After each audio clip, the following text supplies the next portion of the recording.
You are a miserable friend and a terrible auntie and godmother to her child. Welcome to MsMojo, and today we're counting down our picks for the times when litigants on the People's Court made the judge's decision very easy and very quick. That was the ones, the social services. And this one says 11. What are you people doing? Number 10. Uninhabitable Conditions. This plaintiff went in, initially wanting to sue his former landlord for a security deposit and 8 months of rent. So at some point after living there for how long do you find out it's illegal? We found out around July, I believe. I have a notice here. While he later relinquished his suit for the return of rent, he still felt that he was owed his security deposit. Well, Judge Milian agreed, and in fact, she awarded him 1 month of rent on top of that. And rightfully so. The conditions of the basement this man was living in were, put simply, disgusting. That's all she did. She did this to every tenant. She overcrowded the house. She made rooms out of no rooms. She turned the dining room and the kitchen into rooms. I woke up with feces in my shower. Because it backed up? Yeah. The defendant told lie after lie, even when indisputable evidence was presented against her. And her blasé, almost sleepy demeanour, even when the judge verbally destroyed her, is kind of eerie to watch. Because you look like a slumlord right now. Like a vicious, illegal slumlord. Because you're not only renting this place out, but you're renting it out in that condition. While evidence triumphs all, her attitude certainly didn't do her any favours. Number 9. Suing the wrong person. The absolute baseline for winning a court case is, obviously, suing the right person. Plaintiff Solange Fletcher has filed a complaint against a former landlord over an unreturned security deposit. Ms. Fletcher, you're suing Ms. Blizzard. You're Ms. Blizzard, right? Yes. For $575, half of a security deposit that you say she inappropriately returned to your ex-roommate. The problem is the defendant did return the deposit to Fletcher's roommate, who originally paid it. This landlord seems exceptionally kind, especially seeing as she let the two out of their lease early. All right, and you let them out of the lease? Yes. That was nice of you. All right. There was no reason to keep them if they weren't happy there. Wow, let's bottle you and spread you around, honey. The judge is sympathetic, but if anyone is liable for the money in question, it might be the plaintiff's ex-roommate, who also happened to be the grandmother of her child. You may have a cause of action against her. So in other words, you may have a lawsuit against the grandmother of your child, but I don't have that lawsuit in front of me because you're not suing her, you're only suing her. In this case, today, in front of me, verdict for the defendant. That's a story that must have continued outside Judge Milian's courtroom. Number 8. Additional charge. Some litigants have a pretty broad and also wrong idea of what a deposit is.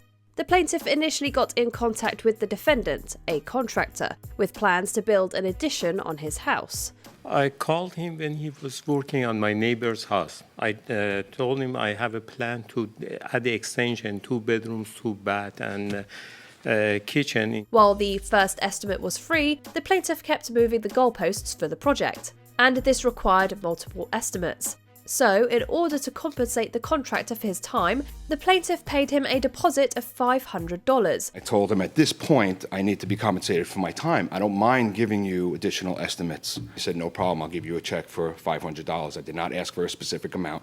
Okay. I said, okay, I agreed to that. When it later turned out that the plaintiff would not be hiring the defendant after all, he asked for his deposit back.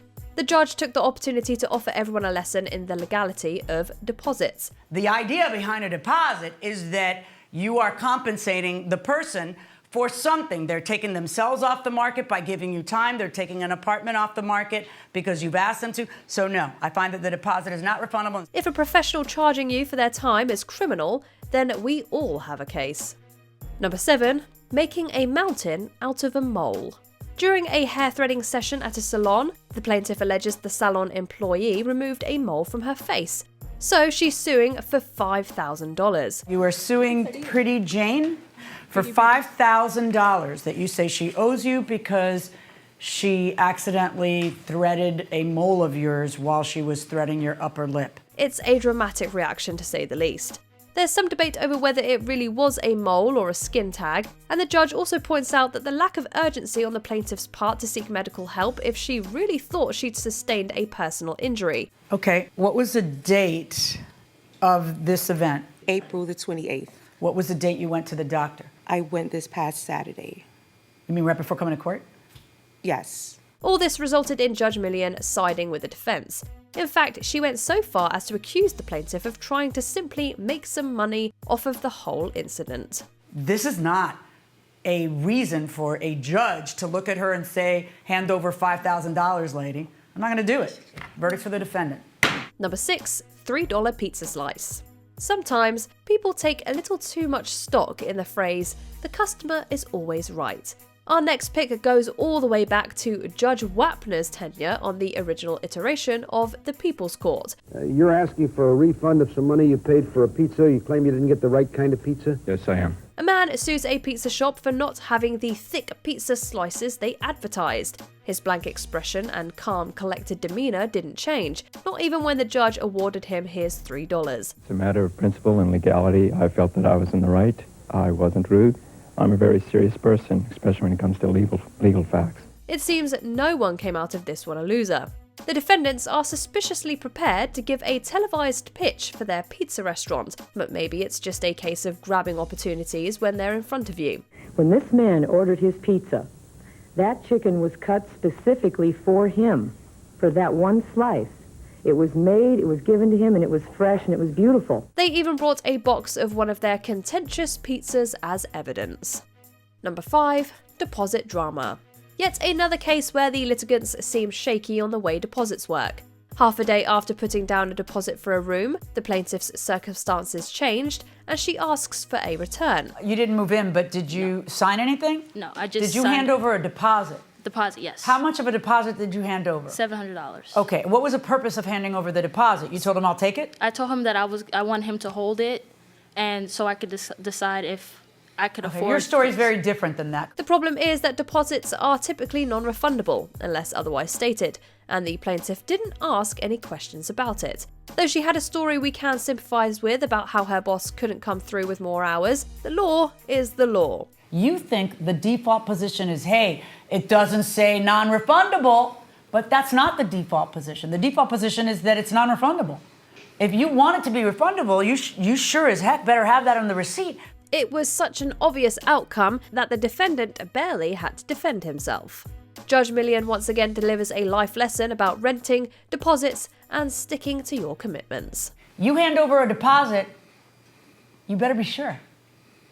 Because deposits are non-refundable. Number 4, you're a miserable friend. You are a miserable friend and a terrible auntie and godmother to her child. It's not the first friendship we've seen flame out in Judge Milian's courtroom, but it's one of the most vicious, and also one of the most clear-cut from the judge's perspective. Two former friends, one the godmother of the other's child, reunite after falling out. You don't talk to her for 6 years, and what happens? And I guess we decided to talk again. I think I inboxed her, she inboxed me on Facebook maybe 3 years after the fact, and we tried to just, be cool again, for the kids. Unfortunately, the defendant pulls a fast one with a contested PayPal payment and pockets her friend's money. When the defendant says she can't access her PayPal, it's pretty clear exactly what happened here. Right now, as we're talking, you can't access your PayPal account? I can't log into it because I don't know the PIN.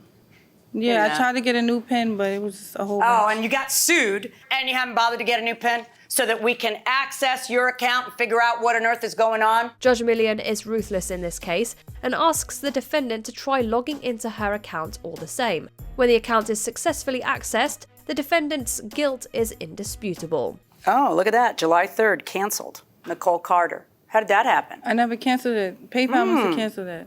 And Judge Milian once again rips a liar to shreds. I am looking not only at her end where they say that you pulled the money back, I am looking at your end where I see that you pulled the money back. So if it's some big mistake, all you had to do to not look like a complete jerk right now is fix the mistake. Number 3, no bail. When you're in a jam, who can you depend on if not a friend?